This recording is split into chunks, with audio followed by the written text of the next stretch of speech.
So welcome back guys to Naim story moments. तो guys आज की वीडियो स्टार्ट करने से पहले एक दोस्त है जिसने कि क्वेश्चन पूछा है जो कि बहुत ही ज़्यादा मज़े का क्वेश्चन है। अभी के लिए उसने क्वेश्चन पूछा है कि शाओ क्लैन जो कि डिक्लाइन कर दिया गया है वो बहुत ही ज़्यादा पावरफुल क्लैन था। वो इतना ज़्यादा पावरफुल था कि हून क्लैन और गो क्लैन भी उनका मुकाबला नहीं कर सकते थे तब के टाइम, लेकिन वो डिक्लाइन कर दिए गए। लेकिन उस क्लैन के अंदर बहुत सारे दो शैंक क्लास के एक्सपर्ट्स भी होंगे। वो एक्सपर्ट्स कहाँ पर गए? और तो और शाओ क्लैन का अपना कोई शाओ रेलम भी होगा उस टाइम के दौरान, यानी कि एंशिएंट टाइम्स में। तो वो शाओ रेलम कहाँ पर है? तो गाइस अभी के लिए इसका आंसर ये है कि जैसा कि शाओ क्लैन बहुत ज़्यादा एंशिएंट क्लैन था और बहुत ही ज़्यादा स्ट्रॉन्ग क्लैन था, और तब के टाइम हून क्लैन और गो क्लैन उसके टक्कर का नहीं था। तो जाहिर सी बात है गाइस के उस शाओ क्लैन में बहुत सारे दाओशिन क्लास के एक्सपर्ट्स होंगे, लेकिन वो सारे के सारे एक्सपर्ट्स मारे गए थे जब हून क्लैन ने अटैक किया था शाओ क्लैन पर। क्योंकि गाइस जब के टाइम हून क्लैन ने शाओ क्लैन पर अटैक किया था तब के टाइम शाओ क्लैन में एक रिचुअल परफॉर्म किया जा रहा था उनकी ब्लड लाइन को लेकर, जो कि डीप ब्लड लाइन थी, और समझ लो कि वो अपनी वीकेस्ट स्टेट में थे उस टाइम में। इसलिए हून क्लैन ने लग्गड़ बग्गों की तरह उन पर अटैक कर दिया उनकी वीकेस्ट स्टेट में, और तब के टाइम में वो जाकर शाओ शुआन को और उन सभी के एल्डर्स को जो कि दो शैंक क्लास के एक्सपर्ट्स थे उनको मार पाए थे और उनको किल कर पाए थे। वरना अगर वो डायरेक्टली मैदान में आकर इन लोगों से फाइट करते शाओ क्लैन वालों से, तो शाओ क्लैन वाले इन लोगों को भगा भगा कर मारते। और अब गाइस मैं आप लोगों को बता दूं कि अभी के लिए आप लोगों के लिए एक और सरप्राइज और बचा है, क्योंकि शाओ क्लैन का एक और इंसेस्टर है जो कि अभी तक जिंदा है, लेकिन आने वाली वीडियोस में आपको उसका पता चल जाएगा। वो बंदा तो शाओ येन को भी सीधे मुंह से बात नहीं करेगा सिवाय सिर्फ एक पर्सन के। वो इस पर्सन से काफी अच्छे से बात करेगा, इवन कि अपनी सारी लाइफ की दाव स्किल जो उसने सीखी होंगी 1000 सालों में वो सारी उस पर्सन को सिखा देगा। तो वो पर्सन होगा शाओ येन की बेटी लिटिल शाओ शाओ। और ऐसा समझ लो कि शाओ शाओ का जो दूसरा मास्टर होगा वो ही एंसेस्टर होगा शाओ येन का। अब गाइस मेरे दोस्त का दूसरा क्वेश्चन ये है कि शाओ रेलम कहाँ पर है? तो गाइस अभी के लिए मैं आप लोगों को बता दूं कि शाओ रेलम का कोई भी जिक्र नहीं हुआ पूरे नॉवल में, लेकिन मैं इतना बता सकता हूं कि जैसे ही शाओ क्लैन तबाह कर दिया गया होगा तो उसके साथ ही शाओ रेलम को भी डिस्ट्रॉय कर दिया गया होगा हून क्लैन के द्वारा। तो गाइज आई होप कि आप लोगों को समझ आ गई होगी। अगर आप लोगों को अभी भी क्वेश्चन है इस चीज़ में तो प्लीज पूछ लेना। इस तरह के क्वेश्चन किया करो, आंसर देने में भी मजा आता है। अब इसके साथ ही गाइस बिना किसी टाइम जाए किए सीधा आते हैं आज अपनी वीडियो की तरफ। तो जैसा कि गाइस आप लोगों ने पिछली वीडियो में देखा था कि शाओ येन और मास्टर यालाओ के दरमियान काफी ज्यादा इमोशनल बातें हुई थी याओ क्लैन को लेकर और 8 एंशिएंट क्लैंस को लेकर। और अभी के लिए गाइस शाओ येन फॉलिंग स्टार पवेलियन के अंदर ही था, और आप लोगों को तो पता है कि पिछले काफी सालों से शाओ येन दाओ की ट्रेन कर रहा है। जब से वो पिल कंपटीशन जीता हुआ है उसके बाद उसने अपनी साउल स्टेट पर ध्यान ही नहीं दिया, बस अपनी दाओकी को रिकवर कर रहा है और उसे ट्रेन किया जा रहा है और उसमें एडवांस किया जा रहा है। और अभी के लिए गाइस शाओ येन लिटिल फेरी डॉक्टर का वेट कर रहा था, क्योंकि लिटिल फेरी डॉक्टर अपनी रिट्रीट में थी उस एंशिएंट टॉम में जहां पर उसे कोई पॉइजनस मेथड मिल गया था जिसे कि वो ट्रेन कर रही थी। अब इसके साथ ही गाइस हम देखते हैं शाओ येन को। शाओ येन सोचता है कि अब इतने दिनों तक जब तक लिटिल फेरी डॉक्टर नहीं आती मैं अपनी दाओकी को ट्रेन कर लेता हूँ, लेकिन अगले ही पल में उसे ख्याल आता है कि इतने सालों से वो दाओकी को ही ट्रेन कर रहा है लेकिन उसने अपनी साउल स्टेट पर जरा सा भी ध्यान नहीं दिया और अपनी स्पिरिचुअल स्ट्रेंथ को एडवांस करने की जरा सी भी कोशिश नहीं की। और अभी के लिए गाइस शाओ येन अपनी स्पिरिचुअल स्ट्रेंथ को लेकर थोड़ा बहुत परेशान भी हो गया था, क्योंकि अभी के लिए वो था तो टायर लेवल 8 का एल्केमिस्ट, लेकिन अभी के लिए मास्टर यालाओ से थोड़ी देर पहले बात करने के बाद शाओ येन के रोंगटे खड़े हो गए थे, क्योंकि मास्टर यालाओ ने उसकी ये गलतफहमी दूर कर दी थी कि शाओ येन ही दाओकी कॉन्टिनेंट का सबसे ज्यादा जीनियस एल्केमिस्ट है। क्योंकि गाइस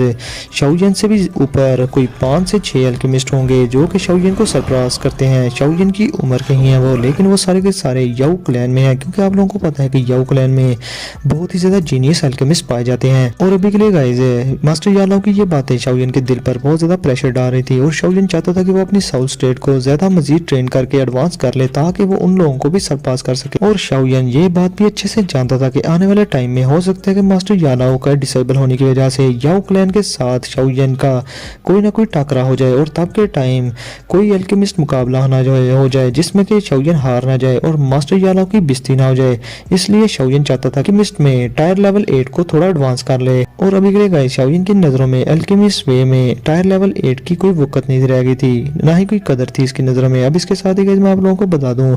कि जो स्पिरिचुअल स्टेट होती हैं वो पूरी 4 स्टेट्स होती हैं। पहली स्टेट होती है मॉर्टल स्टेट, दूसरी होती है साउल स्टेट, तीसरी होती है हेवनली स्टेट और चौथी होती है डी स्टेट। और इन स्टेट्स का ब्रेक थ्रू करना बहुत ही ज़्यादा मुश्किल काम होता है। और अभी के लिए गाइस अपना शाओलिन इन चारों की ग्रेट स्पिरिचुअल स्टेट्स में से साउल स्टेट पर है। आप लोगों को इस चीज़ का अच्छे से पता है और पूरे सेंट्रल प्लेन्स में बहुत ही कम लोग ऐसे हैं जो कि जानते हैं कि साउल को किस तरह से ट्रेन किया जाए और अपनी स्पिरिचुअल स्ट्रेंथ को किस तरह से बढ़ाया जाए। दाओकी को तो हर कोई ट्रेन कर लेता है, हर कोई उसमें ब्रेक थ्रू कर लेता है, मगर साउल को ट्रेन करना सबसे ज्यादा मुश्किल काम है। और अभी के लिए अपना शाओलिन ये चीज अच्छे से जानता था कि पूरे दाओकी कॉन्टिनेंट में वो लोग सिर्फ उंगलियों पर ही गिने जा सकते हैं, यानी कि बहुत ज्यादा कम है जो कि साउल स्टेट से हेवनली स्टेट पर पहुंच चुके हैं। और उन लोगों में अभी के लिए पिल टावर के वो जो 3 हेड थे वो भी शामिल है, क्योंकि वो भी अपनी हेवनली स्टेट पर पहुंच चुके हैं और उनकी स्पिरिचुअल स्ट्रेंथ बहुत ही ज्यादा स्ट्रॉन्ग है। और बात की जाए अपने मास्टर यालाओ की, तो गाइस मास्टर यालाओ तो पहले ही बैंग शेंग लेवल पर हैं। और तो और मास्टर यालाओ की साउल स्ट्रेंथ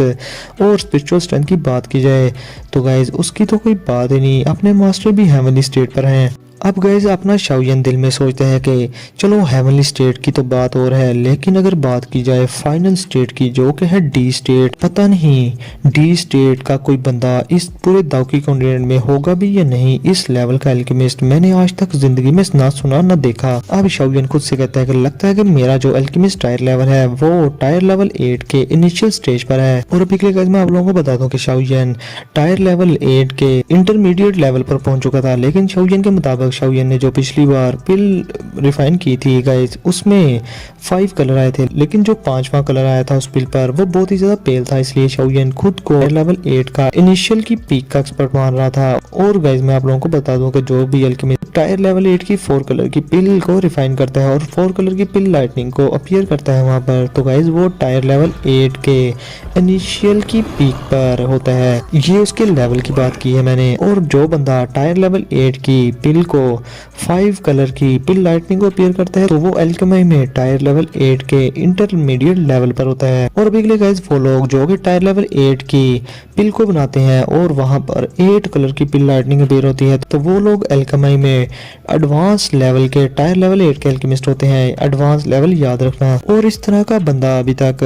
पिल टावर में भी बहुत कम देखने को मिलते हैं। अब इसके साथ ही गाइस शाओलिन सोचों में पड़ जाता है और अभी के लिए गाइस वो सोचता है कि अभी के लिए मेरी जो स्पिरिचुअल स्ट्रेंथ है वो साउल स्टेज पर पहुंच चुकी है, जो कि इनिशियल साउल स्टेज है, लेकिन मैंने इसको फिर भी ट्रेन नहीं किया, क्योंकि गाइस अभी के लिए वो इस स्ट्रेंथ को पोजेस तो कर चुका है लेकिन वो इस स्ट्रेंथ को अच्छे से जानता ही नहीं। उसने कभी बैठकर ट्रेनिंग नहीं की, नकम्मा कहीं का। लेकिन गाइस अभी के लिए शाओलिन खुद को ही कोस रहा था। वो कहता है कि मुझे इसको ट्रेन करना चाहिए, क्योंकि अगर मैं कल को अपने किसी ओपोनेंट से मिल गया जो कि जिसकी साउल स्ट्रेंथ भी इनिशियल साउल स्टेज पर होगी तो मैं लाजमी उससे हार जाऊंगा। क्योंकि गाइस अभी के लिए मैं आप लोगों को बता दूं कि शाओलिन के लिए दाओकी और स्पिरिचुअल स्ट्रेंथ बिल्कुल दोनों ही एक तरह से मायने रखती थी, लेकिन शाओलिन तो पागलों की तरह कमीनों की तरह दाओकी को ही ट्रेन किया जा रहा था। अब इसके साथ ही गाइस शाओलिन जल्दी से अपनी स्टोरेज रिंग से एक बड़ा सा स्क्रोल निकालता है और ये स्क्रोल किसी जानवर की स्किन पर बना था जो कि येलो कलर का ग्लो दे रहा था और शाओलिन इसे खोल लेता है अभी के लिए। और अब इसके साथ ही शाओलिन अपनी स्पिरिचुअल स्ट्रेंथ का यूज करके गाइस उस स्क्रोल को कवर कर लेता है हर तरफ से अपनी स्पिरिचुअल स्ट्रेंथ की वजह से। और जैसे ही शाओलिन की स्पिरिचुअल स्ट्रेंथ उस स्क्रोल से टकराती है तो गाइस सारी की सारी स्क्रोल की इन्फॉर्मेशन शाओलिन के दिमाग में आना शुरू हो जाती है, जिसके साथ ही शाओलिन हैरान होकर कहता है कि ग्रेट सिंगल साउल स्केल। अब इसके साथ ही गाइस वो सारा नॉलेज जैसे ही शाओलिन के दिमाग में एंटर होता है तो वो किसी फिगर की तरह अपीयर हो जाता है और शाओलिन समझ जाता है कि लगता है कि अभी के लिए ये एक की मेथड है जो कि किसी की भी साउल को ट्रेन करने के लिए यूज होता है। जैसे गाइस दाओकी को ट्रेन करने के लिए शाओलिन के पास जो की मेथड है वो है फ्लेम मंत्रा, अभी के लिए साउल को ट्रेन करने के लिए शाओलिन के पास जो की मेथड होगा वो है ग्रेट सिंगल साउल स्केल। तो बोलो समझ आई कि नहीं आई? और गाइस ये जो की मेथड था शाओलिन को ये प्राइज के तौर में मिलता था जबकि टाइम शाओलिन ने पिल गैदरिंग चैंपियनशिप को जीता था। और अब शाओलिन सोचता है कि जैसा कि आने वाले टाइम में मैं गू रेलम में चक्कर लगाने वाला हूं तो ये बेहतर है कि मैं इस चीज़ को सीख लूं अच्छे से और खुद को प्रिपेयर कर लूं। और वैसे भी शाओलिन ने ये स्क्रोल पहले मास्टर यालाओ को हवाले किया था और मास्टर यालाओ ने इसे अच्छे से स्टडी भी किया था इस ग्रेट सिंगल साउल स्किल और इस चीज़ को रीड करने के बाद मास्टर यालाओ ने इस ग्रेट सिंगल साउल स्किल की थोड़ी बहुत तारीफ की थी, क्योंकि वैसे भी ये जो ग्रेट सिंगल साउथ स्किल है ये एंशिएंट टाइम की कुछ टेक्निक है, यानी कि की मेथड है। और गाइस मैं आप लोगों को बता दूं कि एंशिएंट टाइम्स में स्पिरिचुअल ट्रेनिंग बहुत ज़्यादा अहम मानी जाती थी, और आज शाओलियन के दौर में स्पिरिचुअल ट्रेनिंग कोई भी इतनी आसानी से नहीं करता, और ना ही किसी के पास स्पिरिचुअल ट्रेनिंग करने के लिए की मेथड मौजूद होता है। शाओलियन तो बहुत ज़्यादा लकी है जो कि इसके पास ये की मेथड आ गया, लेकिन शाओलियन सोच रहा था कि ये वाला की मेथड मैं प्रैक्टिस करूं तो मेरा फ्लेम मंत्रा कहाँ जाएगा, क्योंकि दोनों के अपने अपने फ़ायदे हैं। मगर शाओलियन इस सब को एक साइड पे रख के अपनी आंखें बंद कर लेता है, और अभी के लिए गाइस वो अपनी स्पिरिचुअल स्ट्रेंथ में चला जाता है और उस सारी इन्फॉर्मेशन को गैदर करना शुरू कर देता है जो कि उसे स्क्रॉल से मिली थी। अब थोड़ी देर बाद शाओलियन अपनी आंखें खोलता है तो गाइस वो काफ़ी ज़्यादा रिफ्रेश दिख रहा था, और अभी के लिए गाइस वो बहुत ज़्यादा खुश होते हुए कहता है कि ये ग्रेट सिंगल साउंड्स के लिए बहुत ज़्यादा यूनिक है।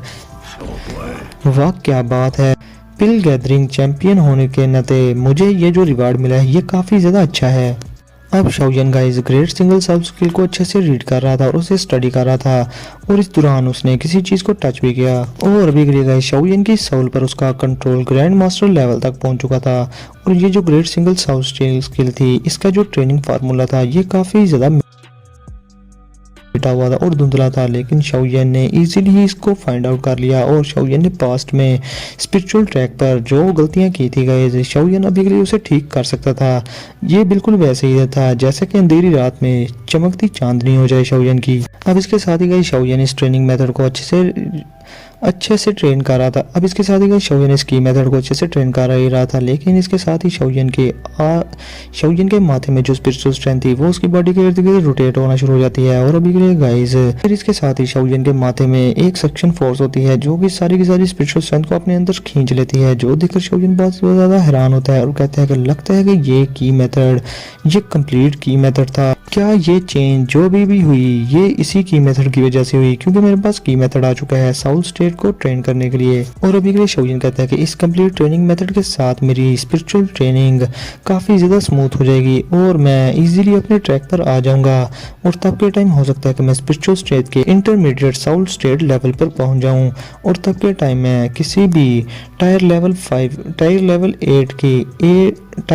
8 की 5 कलर की पिल लाइटनिंग को इजीली समन कर सकूंगा, और टायर लेवल 8 की 5 कलर पिल को बना पाऊंगा वो भी बहुत ज्यादा इजीली, और 5 कलर की पिल लाइटनिंग को अपीयर कर सकूंगा। अब इसके साथ ही गाइस शाओलियन उस स्क्रॉल को वापस से अपनी स्टोरी रिंग में डाल लेता है और फिर से अपनी ट्रेनिंग स्टेट में चला जाता है, और थोड़ी देर बाद अपनी आंखें खोलता है तो कहता है कि वाह इसका इफेक्ट काफी अच्छा हुआ मुझ पर। अब इसके साथ ही गाइस शाओलियन कुछ सोचता है और अपनी स्टोरी रिंग में से एक ब्राइट कलर का स्क्रॉल निकाल लेता है जो कि फायर एनर्जी से बड़ा पड़ा था। और ये गाइस ब्राइट रेड स्क्रॉल वो स्क्रॉल था जो कि शाओलियन ने 2 शेंग लेवल के उस एक्सपर्ट की एंशिएंट रून से लिया था। माना कि ये चीज उस ग्रेट हेवन क्रिएशन पाम से काफी ज्यादा लो है, लेकिन जो चीज उस एंशिएंट रून से मिले तो गाइस वो बिल्कुल अच्छी होगी, क्योंकि वो 2 शेंग लेवल के एक्सपर्ट के एंशिएंट रून्स थे। अब इसके साथ ही गाइस शाओलियन उस स्क्रॉल पर देखता है जिस पर लिखा हुआ था earth reserve flame D class high grade दाउ स्केल, और उस पर बताया गया था कि ये एक स्ट्रेंज मेथड से अनलिश की जा सकती है। इसके लिए इंसान को अपनी तौकी को जमीन में डालना होगा और उस जमीन में हॉट गैस के प्रेशर को भरना होगा, और तब के टाइम वो हॉट गैस किसी भी ओपोनेंट के पैरों के नीचे से फटकर बाहर आएगी, और खामोशी से ये अटैक उस ओपोनेंट पर इजीली हो जाएगा, और ना ही इसकी कोई आवाज होगी और ना ही इसका कोई ऑरा होगा। और जब ये अटैक उस ओपोनेंट पर होगा तो तब के टाइम उस ओपोनेंट को काफी ज्यादा हैवी इंजरी होगी। और इस दाउ स्किल का यूज करने से पहले कुछ रिक्वायरमेंट्स का ख्याल रखना चाहिए, और वो ये है कि फाइट की जगह के आसपास वोल्केनो एरिया हो और वहां पर काफी ज्यादा फायर एनर्जी हो। तो गाइस अभी के लिए मैं आप लोगों को बता दूं कि इससे इंसान किसी भी ओपोनेंट के पैरों के नीचे लावा भी निकाल सकता था, जिससे कि और भी ज्यादा उसे हैवी डैमेज हो सकता था। अब इसके साथ ही गाइस शाओलियन इस स्क्रॉल से सारी की सारी इंफॉर्मेशन अपने माइंड में ऑब्जर्व कर लेता है, और अभी के लिए गाइस शाओलियन काफी ज्यादा इंटरेस्टेड था इस तरह की दाउ स्किल में, और वो कहता है कि ये अर्थ रिजॉल्व फ्लेम ये दूसरी दाउ स्किल की तरह नहीं है जो कि बहुत ज्यादा शोर मचा देती हैं, यानी कि जिनका ऑरा हर तरफ फैल जाता है। ये ऐसी दाउ स्किल है जो कि हमेशा अपना अटैक साइलेंटली कर देती देती है और इससे इसका कोई भी और अनलिश नहीं होता और जो एनिमी होता है उसे पता ही नहीं चलता कि उस पर कौन सा अटैक होने वाला है। तो गाइस ये सच्ची बात है, अगर बंदा शाओयन से फाइट कर रहा हो तो उसे बेचारे को क्या पता होगा कि शाओयन उसके पैरों के नीचे से ही लावा निकाल फेंकेगा। और अगर अभी के लिए बात की जाए शाओयन की, तो शाओयन के पास 4 हेवनली फ्लेम्स हैं, तो शाओयन चलता फिरता लावा है। तो शाओयन अभी के लिए सोचता है कि अगर आने वाले टाइम में मैं इस 2 स्किल में अपनी चारों की हेवनली फ्लेम्स को ही डाल दूं तो और भी ज्यादा मजा आ जाएगा और इस 2 स्किल की माइट और भी ज्यादा बढ़ जाएगी। और अभी के लिए शाओयन कहता है कि वाह, ये वो दाओशेंग लेवल का एक्सपर्ट वाकई में ही बहुत ज्यादा वर्थी था जिसके पास इतनी ज्यादा मजे की दाव टेक्निक और दाव स्किल्स हैं। अब इसके साथ ही गाइस शाओयन अपने दिल में सोचता है कि मुझे इतने सारे टाइम में जब तक लिटिल फेरी डॉक्टर वापस नहीं आ जाती, मुझे इस अर्थ रिजॉल्विंग फ्लेम को और उस साउल स्टेट वाले की मेथड को अच्छे से प्रैक्टिस कर लेना चाहिए। अब इसके साथ ही अपना शाओयन बैठ जाता है ट्रेनिंग करने के लिए और 7 दिनों तक बिना कुछ खाए पिए सोए ट्रेनिंग करता रहता है लगातार। और अभी के लिए गाइस 8वें दिन शाओयन को एक फेमिलियर ऑरा महसूस होता है और ये ऑरा लिटिल फेरी डॉक्टर का था। और अभी के लिए गाइस शाओयन ये ऑरा महसूस करने के बाद बहुत ज्यादा हैरान होता है और कहता है कि लगता है कि वो वापस आ चुकी है, लेकिन उसका ऑरा इतना ज्यादा स्ट्रॉन्ग कैसे। अब जैसे ही शाओयन कमरे से बाहर निकलता है तो सामने गाइस लिटिल फेरी डॉक्टर को देखता है और अभी के लिए लिटिल फेरी डॉक्टर ने स्नो कलर के व्हाइट क्लॉथ पहने हुए थे और वो बहुत ज्यादा प्यारी लग रही थी। अब इसके साथ ही शाओयन हैरान होते हैं, कहता है कि तुम वापस आ गई। और गाइस अभी के लिए मैं आप लोगों को बता दूं कि लिटिल फेरी डॉक्टर की अपीयरेंस थोड़ी बहुत चेंज भी हो चुकी थी, बिल्कुल वैसी अपीयरेंस हो चुकी थी जबकि टाइम शाओयन पहली बार लिटिल फेरी डॉक्टर से किंग शेन टाउन में मिला था। और मुझे तो लग रहा है और शक पा रहा है कि लिटिल फेरी डॉक्टर के बाल भी काले हो चुके होंगे। ये तो गाइस मैंने एक गैस किया है, क्या पता ये सच हो या झूठ हो। अब ये जो बातें मैंने आपको बताई हैं ये बातें शाओयन भी लिटिल फेरी डॉक्टर से करता है, जिसके साथ ही लिटिल फेरी डॉक्टर कहती है कि क्या मेरा वो पहले वाला कैरेक्टर तुम्हें अभी भी याद है। जिसके साथ ही गाइस शाओयन आगे से हाँ में सार ला देता है और शाओयन बड़बड़ाते हुए कहता है कि तुम्हारे बाल, क्योंकि गाइस अभी के लिए वह उस जगह पर एक सील बनी थी जो कि ग्रेश कलर की थी। जिसके साथ ही guys little fairy doctor Shaoyan को बताती है कि ये जगह वो फुल पॉइजनस बॉडी की एग्जिस्टेंस है और मेरी बॉडी में जितनी भी वोइफुल पॉइजनस की थी वो सारी की सारी अभी के लिए इस सील के अंदर ट्रांसफर हो चुकी है। और वो एल्डर जिसके की मेथड मैंने यूज करके इस वोइफुल पॉइजनस बॉडी को कम्प्लीटली कंट्रोल किया है, वो पर्सन काफी ज्यादा एक्स्ट्रा ऑर्डिनरी था और उसका मेथड यूज करने के बाद मैंने इस वोइफुल पॉइजनस बॉडी को कम्प्लीटली कंडेंस कर लिया है अपनी बॉडी में। और अभी के लिए गाइस शाओयन हाँ में सार लाते हुए लिटिल फेरी डॉक्टर से कहता है कि अभी के लिए मैं तुम्हारी स्ट्रेंथ को सेंस कर पा रहा हूँ और तुम्हारा और अभी के लिए हुआ जुंजी से भी ज्यादा स्ट्रॉन्ग हो चुका है। और गाइस आपके लोगों की इन्फॉर्मेशन के लिए अपने ट्यान हुआ जुंजी 2 जून क्लास के 6 स्टार पर पहुंच चुके हैं और अभी के लिए वो शाओयन से 1 स्टार स्ट्रॉन्ग हैं। और लिटिल फेरी डॉक्टर अभी के लिए ट्यान हुआ जुंजी से भी ज्यादा स्ट्रॉन्ग है, मानो कि वो 2 जून क्लास के 7 स्टार पर पहुंच चुकी है। अब इसके साथ ही इतना शाओयन दिल में सोचना शुरू हो जाता है कि मैंने हेवनली फ्लेम को निकला, लेकिन जिसकी वजह से मेरी सिर्फ 2 स्टार ही स्ट्रेंथ बढ़ पाई। लेकिन लिटिल फेरी डॉक्टर और ट्यान हुआ जुंजी ये लोग तो आम से लोग हैं, लेकिन इनकी स्ट्रेंथ इतनी ज्यादा कैसे बढ़ पा रही है। चलो जो भी हो, इनकी स्ट्रेंथ बढ़ी है तो इसका मतलब है कि मेरी टीम की स्ट्रेंथ बढ़ी है। जिसके साथ ही guys little fairy doctor Shaoyan के एक्सप्रेशन देखने के बाद शाओयन को एक्सप्लेन करती है कि मेरी बॉडी में बचपन से लेकर आज तक बहुत ज्यादा पॉइजनस की जमा हो चुकी थी और एविडेंस के तौर पर, और इसी वजह से उस पॉइजनस की वजह से मेरे सारे के सारे बाल ब्लैक से वाइट हो चुके थे। और तब के टाइम अब जैसे कि मैंने उस एल्डर की मेथड को प्रैक्टिस किया है जो कि उस एल्डर ने पीछे छोड़ दिया था, तो उस की मेथड की वजह से सारे की सारी पॉइजनस की को मैंने यूज करके अपनी स्ट्रेंथ को बढ़ा लिया, वरना उस की मेथड के बगैर मैं अपनी स्ट्रेंथ को बढ़ा ना पाती और अगर वो पॉइजनस की मेरी बॉडी में जमा ना हुई होती तब भी मैं अपनी स्ट्रेंथ को ना बढ़ा पाती इतनी ज्यादा हद तक। अब गाइस अपना शाओयन ये सारी बातें सुनकर काफी ज्यादा खुश होता है। वो खुश था कि ट्यान हुआ जुंजी भी काफी ज्यादा स्ट्रॉन्ग हो गए और तो लिटिल फेरी डॉक्टर भी काफी ज्यादा स्ट्रॉन्ग हो गई। आने वाले टाइम में शाओयन तो वैसे ही स्ट्रॉन्ग हो ही जाएगा, आप लोगों को तो अच्छे से पता है वो है तो इस अनाइम का हीरो ही। अब शाओयन दिल में सोचता है कि बस इतनी ज्यादा स्ट्रॉन्ग लाइनअप के साथ अगर आने वाले टाइम में 9 ट्यानजुन मेरे सामने आ गया तो मैं उसको कुत्ते की तरह मार मार कर भगाऊंगा और मेरे लिए और हमारे लिए उसको किल करना कोई मुश्किल बात नहीं होगी। अब गाइस शाओयन दिल में सोचता है कि अगर आने वाले टाइम में हाला सॉल ने बैंगशैंग लेवल का एक्सपर्ट एक्टिवेट ना किया तो तब के टाइम हमें यकीन है कि हम हाला सॉल का मुकाबला अच्छे से कर पाएंगे अगर कोई बैंगशैंग लेवल का उनका एक्सपर्ट अपीयर ना हो जाए तो। अब इसके साथ ही गाइस शाओयन इन सारी बातों को साइड पे रख के लिटिल फेरी डॉक्टर से कहता है कि अभी के लिए जैसा कि तुम वापस आ गई हो तो हमें एक जगह पर जाना है जिसके साथ लिटिल फेरी डॉक्टर हाँ में सर ला देती है और गाइस अभी के लिए वो शाओजिन से कोई सवाल नहीं करती, कोई जवाब नहीं करती, क्योंकि गाइस शाओजिन को वो काफ़ी ज़्यादा खुश थी, क्योंकि शाओजिन पीछे से उसके लिए काफ़ी ज़्यादा हेल्पिंग हैंड था।